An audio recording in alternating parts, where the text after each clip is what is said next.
자, 인베스트 TV 이번 시간에는 한 대학원에 대해서 잠깐 얘기를 드릴게요.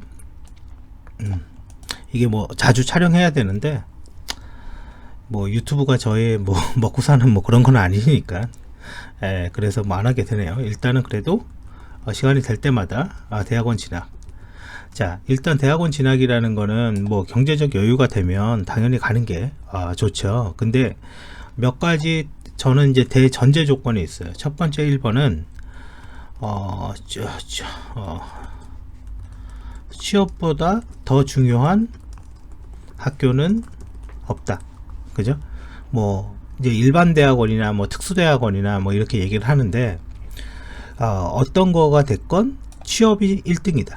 그죠? 취업이 안 돼서 대학원 가봤자 졸업하면 더 안 된다. 그걸 잊으면 안 돼요. 졸업하면 더 안 된다. 그러니까 무조건 대학원 진학은 취업이 대전제 조건으로 해야 된다. 이건 제 주관이에요. 주관. 그래서 회사를 다닐 수 있는 대학원을 다녀야 되는 거지, 회사를 못 다니는 대학원은 절대 안 된다. 그거는 이제 안 되는 거죠. 왜? 우리는 경력 2년 이상이 되면 우리는 진짜 좋은 자격증들을 딸 수가 있어요. 예를 들어서 뭐 어떤 기사증이 아니라, 그죠? 뭐뭐 기사, 뭐 정보 처리 기사, 뭐 보안 기사, 이런 게 아니라 이 경력이 늘어나면서 실질적으로 진짜 뭐 취업도 잘 되고 어떻게 보면 돈이 되는 자격증을 딸 수 있는데, 대학원 때문에 이 취업을 버려버리면 이제 이것도 안 되는 거죠. 이것도 안 되는 거예요. 그래서 절대 그런 짓을 안 합니다. 또 하나는 대출이 대출을 받지 않는다. 빚의 무게가 크단 말이에요. 빚의 무게가 뭐냐면, 내가 여유가 돼서, 집이 여유가 돼서 대출을 받지 않고 뭐 부모님이 지원을 해주고 어떻게 하든 간에 대출을 받지 않는다면 대학원을 갑니다. 근데 대출을 받고, 예를 들어서 뭐 우리가 한 3천이라고 봐볼게요. 대학원 진학할 때 3천도 작게 잡은 거죠. 한 3,700, 3,800 뭐 이 정도 듭니다. 그러면 이런 돈을 대출을 받고 대학원을 가면 이제 문제가 뭐냐면, 이거 갚는 게 쉽지가 않아요. 이게 누구한테는 3천이 작은 돈일 수 있지만 누구한테는 1,000만 원이 전 재산인 사람도 있어요. 그래서 절대로 저는 이건 안 합니다. 만약에 대학원 정말 가고 싶고 공부는 하고 싶은데 돈이 없어. 그럼 저는 방통대 대학원 갑니다. 방통대 대학원 한 학기에 80이거든요. 근데 아무튼 이제 전달될 것 같고, 사이버 대학원은 절대 가지 않는다. 사이버 대학원은 뭐 앞에 어떤 이름이 있든 간에 이거는 저는 추천할 이유가 없다고 생각을 해요. 왜냐면 사이버 대학원이 상대적으로 비교했을 때 방통대 대학원보다 좋은 게 뭐가 있죠? 사실 이 두 개를 비교하면 저는 전혀 없거든요. 방통대는 80만 원이에요. 한 학기에 등록금이. 그러면, 그리고 컨텐츠도 아주 우수해요. 방통대 컨텐츠 되게 우수합니다. 우수하고 졸업하기 더 어려워. 공부 엄청 시켜요. 졸업하기 더 어려워요. 그래서 이 장점이 없어 보인다. 만약에 사이버대의 등록금이 방통대 등록금 수준으로 내려온다면 그러면 생각할 수 있지만 그건 아니다. 근데 사이버대는 도대체 누가 가냐? 그럼 아예 가면 안 되는 거냐? 그건 또 아니에요. 사이버대는요, 해외에서, 지금 내가 외국에 있는 거예요. 외국에서 국내 학위가 필요한 사람들이 있어요. 가끔. 왜 있냐면, 외국이랑 우리나라의 교육체계가 다르다 보니까 그 나라에서는 학위가 인정이 되는데 한국에서는 인정이 안 되는 학위 같은 게 있다고요. 그러면 그게 호주에 많아요, 보통. 이제 그런 사람들은 사이버대를 추천하죠. 사이버 대학교건 대학원이건 간에. 그죠? 그래서 절대로 이거는 하지 않는다. 그래서 대학원을 가기 전에 몇 가지 하지 말아야 될 짓을 정리를 하는 거예요. 그 다음 또 컨설팅을 받지 않는다. 저는 이제는 대학원을 가면서 왜 컨설팅을 받는지를 잘 모르겠어요. 뭐 내가 어떻게 해야 될지 모르니까 학업 계획서를 어떻게 써야 되고, 뭐 연구 계획서를 어떻게 써야 되고 몰라서 컨설팅을 받는 걸 아는데, 뭐 예를 들어서 듣기에는 제가 이거 직접 한 게 아니니까 뭐 제가 틀릴 수도 있어요. 듣기에는 서울대학교 컨설팅 한 400되고, 그 다음에 연고대는 한 370? 뭐 이 정도 되고. 왜요? 연구 계획서는 인터넷에 있는 논문 있잖아요, 논문. 그죠? 논문 갖고, 그거를 약간 흉내내서 쓰면 돼요, 베끼면. 왜 이건 저작권하고 관련도 없어요. 왜 이걸 갖고 그대로 논문 쓸 거 아니잖아. 입학하기 위해서 쓰는 것 뿐인 거잖아요. 그리고 자기소개서는요, 스펙이 없는데 무슨 자기소개서를 씁니까? 아무리 상상해서 쓰는 것도 한두 개지. 저는 이렇게 성실합니다. 저는 이렇게 훌륭한 학생입니다. 뭐, 증거가 있어야 될 거 아닙니까? 그러니까, 이거는, 저는 잘 모르겠어요. 이거는 왜 하는지 도저히 이해가 안 돼요. 저는 이것도 이해 안 되지만 이것도 이해 안 됩니다. 나중에 대학원 가서 논문, 지도, 그 논문 지도를, 해주는 학원이 있어. 이거는 이럴 거면 왜 갑니까? 전혀 이해가 안 됩니다. 아무튼 뭐 각자 인생 각자 알아서 하는 거지만 돈이 아무리 남아도 저는 이런 짓을 안 합니다. 자, 아무튼 저는 이제 이런 몇 가지 조건들이 있고, 또 하나 2차 모집하는 대학원은 절대 가지 않는다. 1차 모집에서 안 끝나서 2차 모집하면요, 이제 볼 것도 없다, 이렇게 보는 거예요. 그냥 볼 것도 없다. 2차 모집하는 데는 그냥 뭐 보지도 않아요. 그런 데는 절대 안 갑니다. 자, 그리고 저는 이제 이런 거 싫어요. 이런 단어. 이거는 약간 제가 틀릴 수도 있는데, 앞에 융합이 들어간 학과에서 저는 별로 안 좋아합니다. 그러니까 하나 쪽에 좀 집중하는 학과를 좋아해요. 뭐 컴퓨터공학과 뭐 이런 식으로 이렇게 딱 명확하게 떨어지는 거. 자, 아무튼 이 몇 가지 저희 주관적인 내용이지만 대학원을 진학할 때 이렇게 하는 게 좋고, 그리고 제가 이제 블로그에다가 이제 올려놨어요. 이제 우리 딸이 이제는 요번에 입학을 했는데, 뭐 대학원은 여러 개가 있어요. 뭐 카이스트 소프트웨어 전문 대학원도 있고, 연세대학교 인공지능 아니면 컴퓨터, 뭐 고려대, 뭐 이거 다 지원을 했습니다. 이거는 지원을 못했죠. 응시 자격이 안 돼서. 자, 요렇게 있었는데, 실질적으로는 뭐 이제 성균관대 데이터 사이언스 융합학과는 이제 떨어졌습니다. 왜 떨어졌냐면, 여기서 이제 저걸 물어보더라고요. 실무. 자신이 경험한 그 프로젝트에 대해서 이야기를 해봐라. 그러면 근데 문제는 이 프로젝트가 없었어요. 실무가 없는데 이걸 어떻게 이야기를 합니까? 그래서 이게 아니라 보안 쪽으로 얘기를 했어요. 보안 쪽으로 얘기를 했는데, 이제 이게 안 되는 것 같아요. 이게 안 되는 것 같고, 사실은 이거 같은 경우는 거짓말을 시킬 수도 있었거든요. 마치 뭘 한 것처럼. 어차피 면접이니까. 근데 문제는 거짓말을 시켜도 이쪽에 대한 기초 지식이 빵빵하지 않으면 내 실무 프로젝트를 가지고 질문이 들어오니까 그냥 바로 걸려요. 그래서 기초 지식이 빵빵하면 할 수 있어요. 근데 이제 그게 안 되니까, 그냥 없다. 그냥 열심히 하겠다. 그냥 그렇게 얘기해라. 그렇게 얘기를 했는데, 아무튼 그래서 떨어졌죠. 그리고 이제 고려대학교 컴퓨터 정보통신대학원의 소프트 보안학과. 이제 고대는 이제 보안이 좀 유명하죠. 근데 이제 정확히 말하면 정보보호대학원이 보안이 유명한 거예요. 정확히 말하면. 근데 이것도, 쉽지가 않았어요. 왜냐면, 40명 정도가 왔는데, 매년 합격자가 6명에서 10명밖에 안 돼요. 그럼 대충 4대1, 최소 4대1이라는 거잖아요. 여기 절대적으로 모집 인원이 적습니다. 적기 때문에 똑같은 케이스로 여기에 빅데이터 융합학과 있거든요. 이거 인기 엄청 많더라고요. 이거 왜 좋은지 전혀 이해가 안 돼요. 여기 한 120명 와요. 20명 붙는 거예요. 20명. 그러니까 비율적으로는 비슷합니다.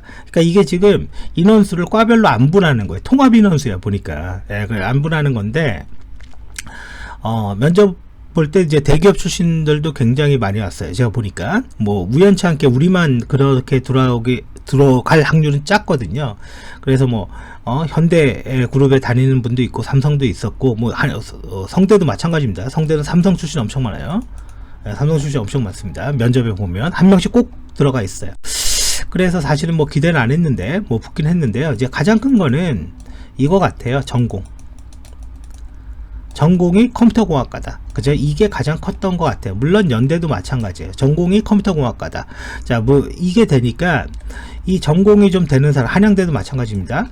전공이 컴퓨터공학과인 사람들은 제 경험상은 질문이 굉장히 심플합니다. 그러니까 예를 들어서 왜 입학을 했냐, 아니면 이제 어떤 걸 하고 싶냐, 뭐 이런 식의 질문이고, 이게 비전공인 사람들은 질문이 아주 그냥 크리티컬해요. 그러니까 굉장히 기술적으로 물어본다라는 거죠. 근데 그 질문이 일반적으로 컴공을 공부했을 때 대답할 수 있는 질문이 아닌 경우가 굉장히 많아요. 그래서 비전공자들의 지원이 너무 많아서 그런 것 같아요. 예를 들어서 제 느낌에는 뭐 이런 수야 모르죠. 60명 정도가 지원을 하면 어떤 학교에 40명 정도가 비전공자인 것 같아요. 그러니까 옛날에는 비전공자가 있긴 했어도 그 인원수가 절대적으로 많지 않았거든요. 근데 지금은 엄청 많은 것 같아. 그래서 일단은 이쪽에는 질문이 굉장히 크리티컬하게 가는 거고, 나머지 전공학과 20명은요 그냥 심플하게 가는 것 같은 느낌입니다. 뭐 수치적 근거는 없죠, 이런 거는. 자, 그래서 그렇게 했는데요. 일단은 우리가 이제는 여기에서 뭐 요거 입학하고 싶은 사람들은 뭐 그래 지원하면 되는 거고요. 제가 얘기하고 싶은 거는 이제 이런 겁니다. 우리가 자기 개발할 때 자기 주관적인 내용들이 있지만, 제가 가장 중요하게 생각하는 건 시간입니다. 사실은 아직은 카이스트 응시 조건이 안 돼 갖고 지원을 못 했는데, 그쵸, 지원을 못 했는데 사실은 기다릴 수도 있었어요. 좀 1년 기다렸다가 지원하면 할 수 있었습니다. 근데 안 했어요. 왜? 1년이 아까워서. 왜? 합격된다는 보장도 없잖아요. 합격된다는 보장이 있으면 기다렸을 것 같아요, 솔직히 얘기해서. 다른 거 하면서 기다리면 되니까. 근데 보장도 없는데 기다렸다가 이거 떨어지면 어떻게 할 거야? 그거에 대한 대안이 없고, 그게 최악의 시나리오가 되는 거거든요. 그러니까 저는 항상 최악의 시나리오를 생각을 해봐요. 그리고 그게 일어나지 않도록 그거를 보호할 수 있는 방법을 생각을 한단 말이에요. 그러면 이 상태에서 이렇게 봤을 때, 만약에 이제 이후 가정을 해볼게요. 7월에 대학교를 졸업했단 말이에요. 7월에 졸업했어요. 근데 이제 우리 딸보다 좀 빨리 졸업한 사람이 3월인가? 3월에 했던 학생이 있어요. 그러면 이 분들의 행동은 뭘 했냐면 저겁니다. 대학교를 전공 과목을 전공을 해도, 컴퓨터를 전공해도 자신의 능력이 부족하다라고 느끼는 거죠. 그래서 학원을 다녀요. 뭐 6개월짜리 학원, 뭐 국비지원 학원. 왜? 공짜니까. 여러분들이 국비지원 학원이 공짜인 게 좋은 게 아니에요. 여러분들의 인생에 6개월이 날아가는 겁니다. 그래서 저는 평일날 5일 동안 학원 가는 게 가장 망하는 짓이라고 생각하는 거예요. 왜? 저녁에 공부하고 주말에 공부하면 되죠. 평일날 5일은 일을 해야 되는 거예요, 일을. 근데 이거는 학원을 다녀요. 근데 지금 저희 딸보다 6개월 빨리 졸업한 학생들이 지금 이제 학원이 이제 끝날 때가 됐죠. 근데 학원이 끝나면 또 이제 실력이 됐구나, 이게 아니야. 이게 아닙니다. 이게 아니고 좀 더 부족하구나, 이렇게 됩니다. 그래서 이거 좀 어정쩡하게 취업 준비라는 명분으로 인생 한 1년 보냅니다. 근데 6개월 늦게 졸업하는 우리 딸은 지금 바로 이제 입학을 했잖아요. 그러면 이때 졸업하고 이때 입학한 한 사람, 우리 딸이 여기죠. 그러면 이 사람이 우리 딸보다 6개월 먼저 시작을 했으니까 당연히 빨리 졸업했지만, 결과적으로 어떤 결과가 오냐면 이미 1년 이상 벌려놨어요, 시간은. 이쪽 사람들과 1년 이상 벌려놨어. 이분들은 저의 말을 듣지 않은 거야. 어차피 그러니까 대학원 갈 때 연구 계획서 어떻게 쓸지 몰라요. 뭐 어떻게 할지 몰라요. 뭐 모르면 인터넷 찾아봐서 하면 되죠. 남의 논문 베끼면 되죠. 뭐 논문이 아닌데 그냥 계획서잖아요, 계획서. 그죠? 근데 그런 걸 안 한 거죠. 결과적으로 학원으로 빠진 거야, 학원으로. 이거는 나는 정말 아니라고 보는 거죠. 그럼 이제 반대로 얘기하면 1년, 2년이 지나서 졸업을 해요. 그럼 이 친구들이 만약에 이때쯤에 한다고 쳐볼게요. 이때쯤에 한다고 치면 1년 거꾸로 빨라진 거예요. 우리가 원래 늦었는데 이게 뒤집어진 거죠. 그럼 이 사람들이 졸업할 때 지금 여기는 그럼 가만히 있냐? 졸업하면 끝나냐? 아니죠. 더 중요한 것들, 법적으로 보호되는 2년이 지나면 제가 뭐라 그랬습니까? 진정한 자격증을 딸 수 있다고. 단순하게 뭐 기사 뭐 이런 게 아니라 법으로 보호되는 자격증들을 쳐나가면서 가는 거죠. 그러면 더 벌리는 거예요. 그래서 결과적으로는 우리가 대학교를 졸업하고 바로 텀이 없는 게 굉장히 중요해요. 이 졸업의 결과를 학원으로 가면 안 됩니다. 그러니까 뭔가 졸업한 다음에 어디라도 안 나가면 좀 이상한 거야. 그죠? 근데 만만한 게 학원이거든. 그리고 공짜래. 그래도 이거 용돈도 준대. 푼돈 받고 시간 6개월 날립니다. 푼돈 받고. 그게 아니라 학원이 되든 직장이 마음에 안 들어도, 예를 들어서 아무리 후진 회사라도 취업을 하는 게 답인 거예요. 연봉이 최저 연봉이고, 야, 이 정도 연봉이면 뭐 세븐일레븐 알바가 더 많이 받겠다, 그런다 하더라도 취업을 하는 게 맞아요. 왜? 2년이 지나면 진짜 좋은 거를 할 수 있기 때문에. 안 그러면 계속 뒤로 딜레이 되는 거예요. 그래서 저는 이거는 절대로 권고하지 않는다. 단지 학원 자체를 권고하지 않는 게 아니라, 학원을 다닐 거면 야간에 다니거나 주말에 다니거나, 그러면 평일날에 그 5일은 뭐 직장을 다닐 수 있게 만들어 놔야 돼요. 그리고 아니면 나중에 나도 대학원 가고 싶은데 돈이 없어. 그러면 등록금이라도 모으려고 알바라도 하는 거로 해야 돼요. 이게 학원을 오전에 다니면 괜찮고 그 야간에 다니면 후지고, 그건 절대 아니거든요. 학원은 학원일 뿐이에요. 그 이상도 그 이하도 아닙니다. 이거와 똑같은 케이스가 이런 겁니다. 취업을 했어요. 취업을 하고 바로 자기 개발하는 사람이 있고, 취업을 하고 한 5년 정도 직장생활 적응하다가 자기 개발하는 사람이 있어요. 사실은 바로 해야 돼요. 이것도 바로 해야 한 것처럼 사실 똑같은 케이스가 일어납니다. 이게. 그리고 나중에 그나마 5년이면 조금 낫죠. 한 10년 20년 뒤에 하려고 그러면요 못합니다. 못해. 자, 그래서 제가 대학원 이제 몇 개 저희가 이제 지원한 학교에 대해서 이렇게 지원을 했는데, 전공자는 그렇게 걱정 안 해도 되지 않나 싶어요. 사실 전공자는. 근데 이제는 비전공자가 문제인데, 비전공자는 너무나 많은 사람들이 지원을 해요. 그러니까 너무나 많어. 특히 뭐 요즘 뭐 이게 이 말이 맞는지 틀린지 모르겠지만, 최근에 상담을 하면 이런 얘기 있던데요. 의대, 대학교에서 수의대, 여기 다음으로 컴공이다. 이거 맞는, 지금 너무 충격적인 얘기예요. 처음에 웃음 나왔어요. 농담 아니야 그랬는데, 아니, 그러니까 이거 다음이 컴공이래요. 이제 그러니까 그만큼 이제 문제가 되는 거죠. 지금 이거 자체가. 그래서 뭐 이게 진실인지 아닌지는 잘 모르겠지만, 일단은 비전공자는 사실은 이제 저게 필요한 것 같아요. 프로젝트가, 실무 프로젝트가 뭐 하나 있어야 될 것 같아. 이거 안 그러면 좀 쉽지가 않을 것 같습니다. 자, 그리고 뭐 자세한 내용들은 뭐 몇 명이 왔고 이런 것들은 제가 이제 여기에 써놨고, 그리고 이제 자격증 같은 거, 대학원을 진학할 때 내가 자격증이 엄청 많다 뭐 이런 것들 있죠. 이런 거는 사실 입학과는 크게 관련이 없어요. 무슨 자격증이 있든. 교수님들은 자격증 별로 관심 없습니다. 그래서 저희가 한 거는 이제 인공지능 전문가, 이건 한국표준협회에 줌으로 하는 무료 교육입니다. 그러면 이 자격증 볼 수 있어요. 블록체인도 마찬가지. 이게 충북표준협회에 있습니다. 이게 그 다음에 코세라, IBM 보안 전문가, 머신러닝, 이거는 인터넷에 자료 있어요. 자료 있어서 검색 잘해서 하면 볼 수가 있으니까. 그래서 이것만 개수만 몇 개입니까? 4개인 거죠. 근데 이제 여러분들이 이럴 수가 있어. 정보 처리 기사가 없는데요? 아니, 대학원 들어갈 때 기사 있건 없건 그렇게 이런 거 안 중요하다고요. 지금 이런 거는 대학원 입학할 때는. 그래서 그냥 어느 정도 개수만 좀 맞춰준 것 뿐인 거예요. 그리고 나서 이제 나머지는 간략하게 준비한 거고, 제가 이제 여기에다가 써놨는데 그죠? 이제 이렇게 뭐 이런 거 했다. 그리고 사용 가능한 언어, 이제 기술자의 그 자기소개서는요 이런 식이어야 되는 거예요. 뭐 주절주절 뭐 그런 거 필요 없습니다. 나 자바에 JS 서블릿 할 줄 안다, 스프링 할 줄 안다, 기트 할 줄 안다. 그러니까 명확하게 내가 경험해 본 걸 써주는 게 좋고, 또 하나 연구 계획서는 그냥 인터넷 논문 조립해서, 그래서 저는 연합학습, 페더레이티드 러닝을 가지고 이상행위 탐지 이런 식으로 그냥 쭉 이렇게 만들어 나가면 됩니다. 이렇게, 그죠? 그다음에 이렇게 개발하겠다. 그래서 뭐 스마트폰으로 이렇게 하겠다. 자, 그러니까 이런 거는 문제가 안 되고요. 그리고 이제 그 사이트들이 있는데 여기죠? 학위 논문 검색. 여기에서 이제 검색하면 이제 무료로 이렇게 볼 수가 있어요. 이런 거 보고 좀 베끼면 되잖아요. 연구 계획서니까, 그죠? 이걸 베껴서 논문을 내는 건 아니니까, 그죠? 이런 사이트 보고 베껴도 되고, 그리고